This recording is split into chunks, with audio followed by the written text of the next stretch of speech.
това е Music Box сега. Преди 10 години беше отсреща и най-първият урок, който проведох там, беше с симпатична млада дама, която не можеше да намери друго време за уроците си по пеене, освен сутрин преди работа. Аз си помислих, щом някой е готов да си плаща, за да пее в 8:30 сутринта, явно е настъпило време за места като Music Box.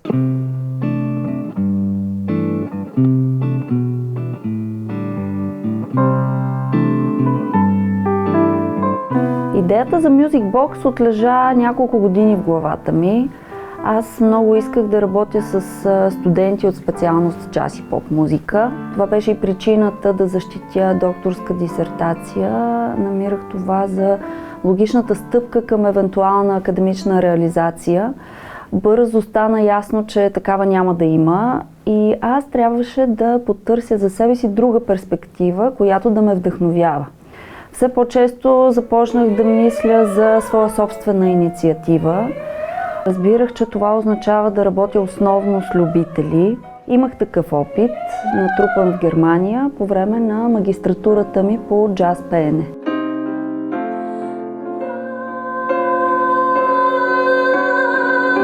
Виждах учебния процес много ясно в съзнанието си и си представих, че ще бъде много интересно и полезно за тях, ако им организирам концерти.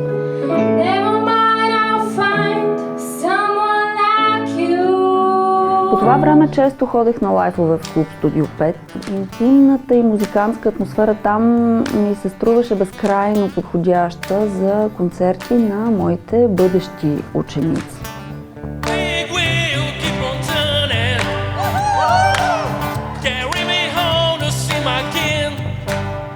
Почти невъзможно дръзко ми се струваше това мое желание. В крайна сметка ние стъпихме на тази сцена и направихме няколко страхотни събития там. Имаме много хубави спомени от това място.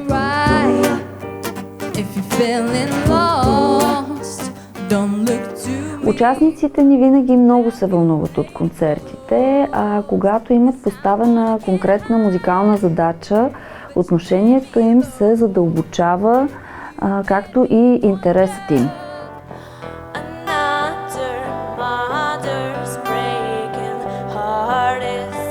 В годините всеки концерт на Music Box е имал определена тема.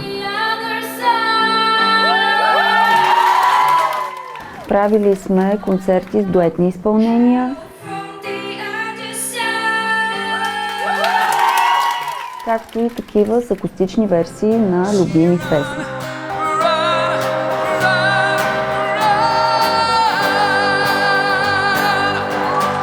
До идеята за джазови концерти се стигна съвсем закономерно. Тъй като джазът е моя лична страст, аз реших, че мога да се възползвам от въодушевлението, което им носят живите концерти и да ги срещна с джазовия репертуар.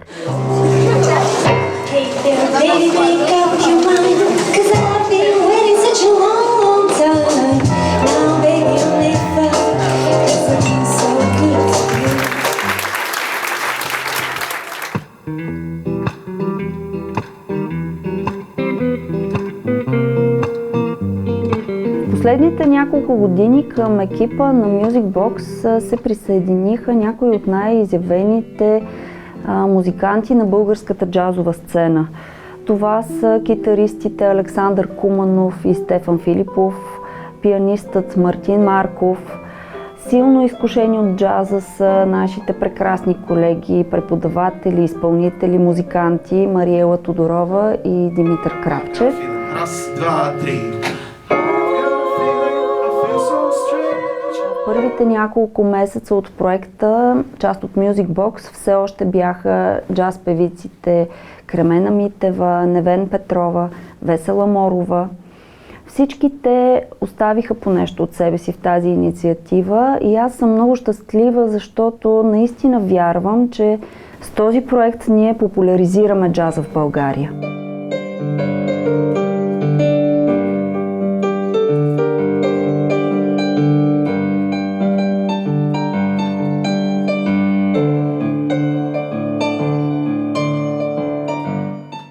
И накрая депо се повтаря 3 пъти.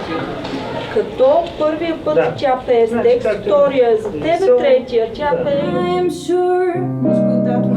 Тук ти беше вярно. Втората, следващата фраза. Тук. My mama don't tell me when I was in pigtails. Знаеш ли какво? Дай да ги фиксираме тия. Добре. Или аз просто няма да разсвирвам, само ще свиря като само ритъм. Да, няма, защото иначе можеш да ме прекъснеш, както стана сега. Оказа се добра тактика да ги хвърлим в дълбоката вода.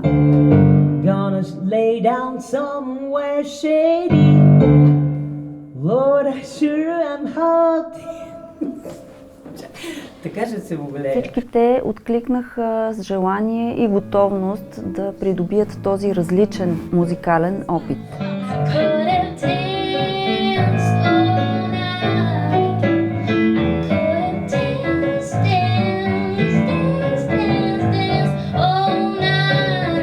Я го запей да видим какво темпо ти отдолу. Чакам те сутрин рано, пак да чуя твоя глас.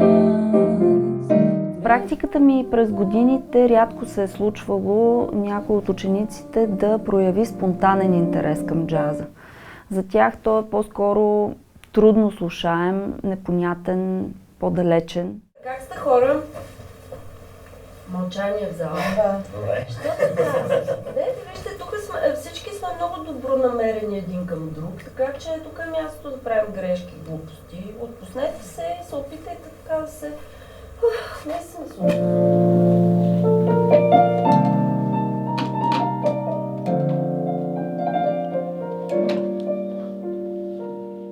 Процесът ни хрумна, че ще бъде много истинско и много полезно, ако успеем да привлечем контрабасист и барабанист, които заедно с Мартин, Стефан и Сашо да образуват реално джаз комбо, което да акомпанира на вокалистите. Раз, два, три, четири, раз, два, три, четири. Много съм щастлива, че Димитър Карамфилов и Емо Тасев откликнаха на поканата ни и смятам, че в това е най-големият принос на проекта към музикалното развитие на участниците в него. Те имаха възможност да се срещнат и да музицират с истински джазови музиканти.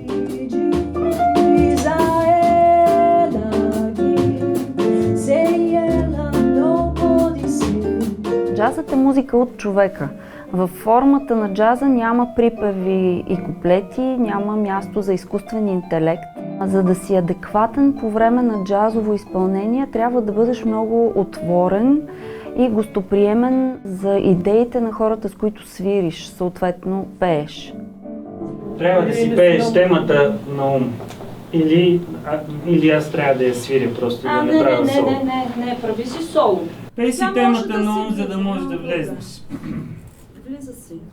Влиза ли? Да. Трябва да си готов за изненади и не само готов, а благодарен за тях, защото те те провокират да излезеш от модела и да потърсиш нов израз, нова възможност.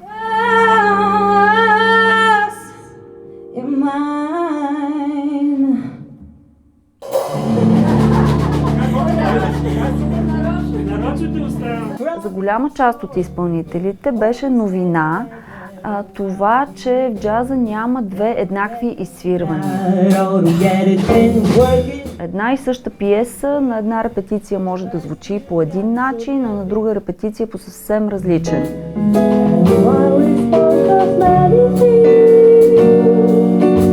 И това не е недостатък или признак за липса на подготовка. Това означава да правиш музика на момента и с това джазът се отличава от всички останали музикални стилове. Чакам те сутрин рано.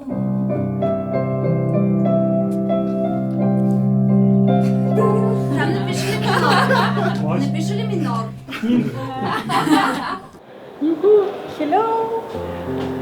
Отивам да правя саундчек за предстоящия ни концерт. Стискайте палци да мине всичко страхотно.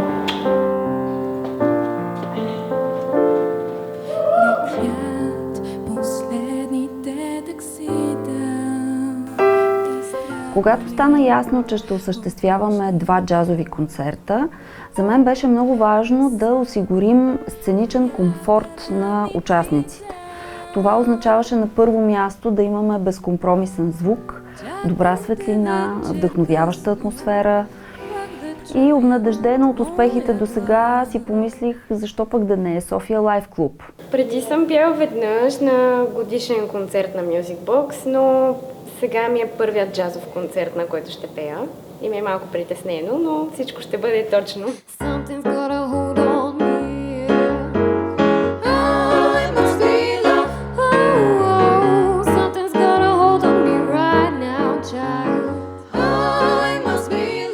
Сценичната треска трудно може да се пребори изцяло и ако се пребори, може би не е добре, защото това е двигателната сила и не мисля, че ще бъде много добре, ако на 100% човек се раздели с нея.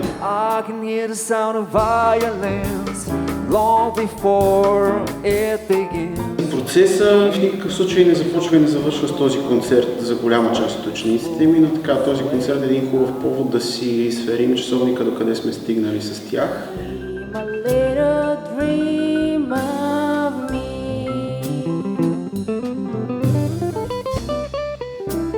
Този концерт е специален заради това, че музиката му е съставена от джаз стандарти.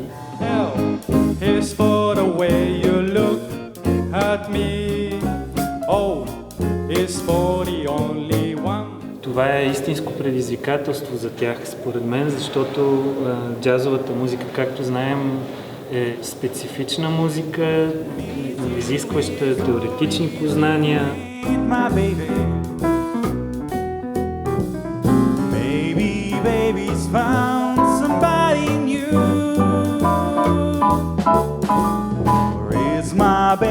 Мисля, че е доста отговорна задача от страна на преподавателя да подбере правилно хората, с които да ги представи тези джаз стандарти от една страна и втора страна да подбере конкретния подходящ джаз стандарт за характера на човека, може би, който ще го изпълнява, така че да се справи максимално добре, т.е. да има максимално сливане между двете.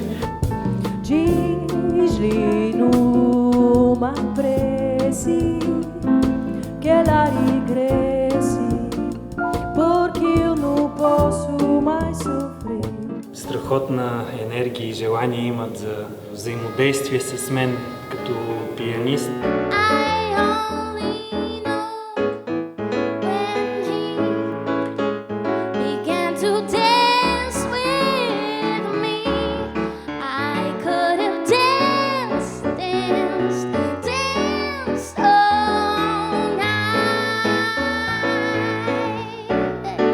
Наистина им прави чест на всички, че приемат моите провокации и се справят с изключително добри рефлекси.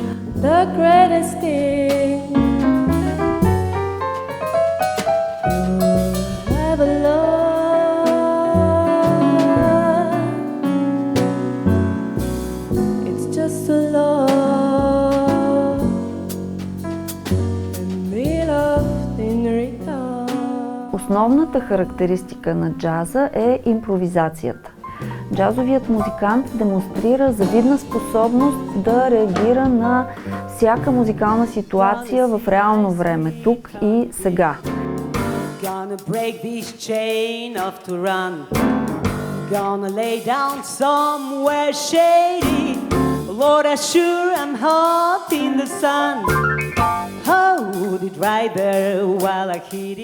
За да се постигне тази способност е нужно дълго, търпеливо посвещаване, много труд и всеотдайност.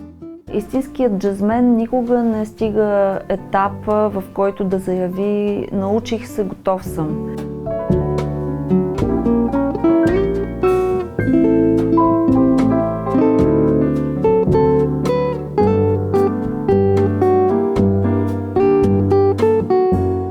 Джазовата музика е необятен океан от възможности и едва ли е достатъчен един живот, за да можеш да го преплуваш. Не съм сигурна, че всички участници в проекта стигнаха точно до това разбиране за джаза, Провокацията, която им отправихме, беше огромна. But there is one thing I know.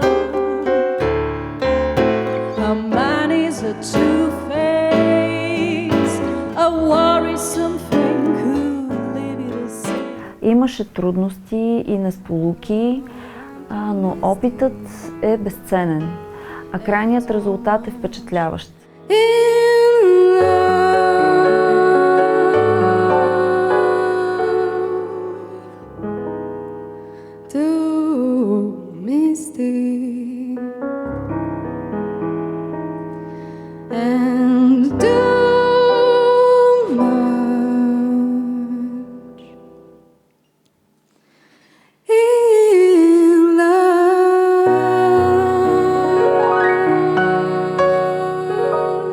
Аз знам, че при един следващ джазов проект те ще бъдат готови да потънат още по-дълбоко в джаз. I put a spell on you.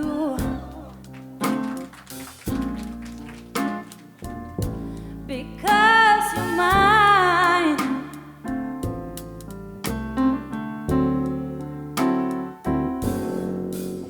You better stop doing the things you do.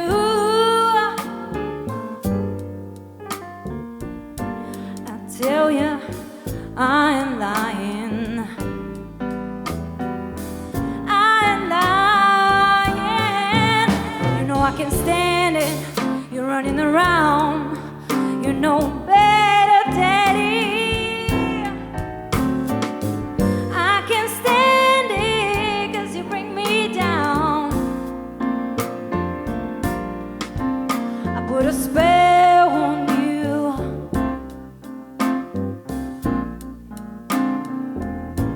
Because you're mine.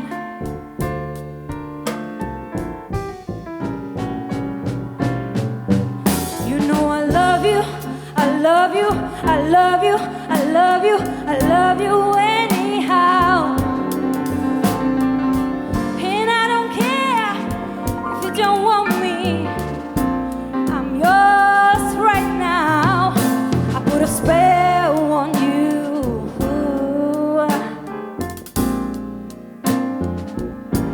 Because you're mine.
You know I can stand it. You're running around. You know better, Daddy. I can't stand it 'cause you put me down. Oh, I put a spell on you.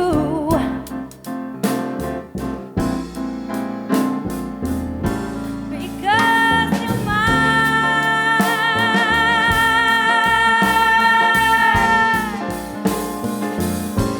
Because you're mine.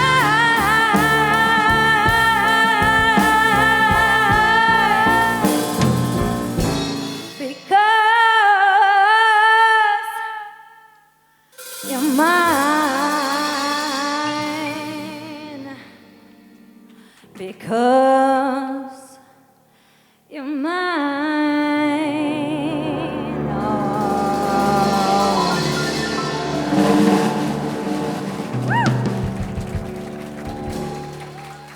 Много ви благодаря. И на прекрасните музиканти, и на прекрасната публика. И на Music Box.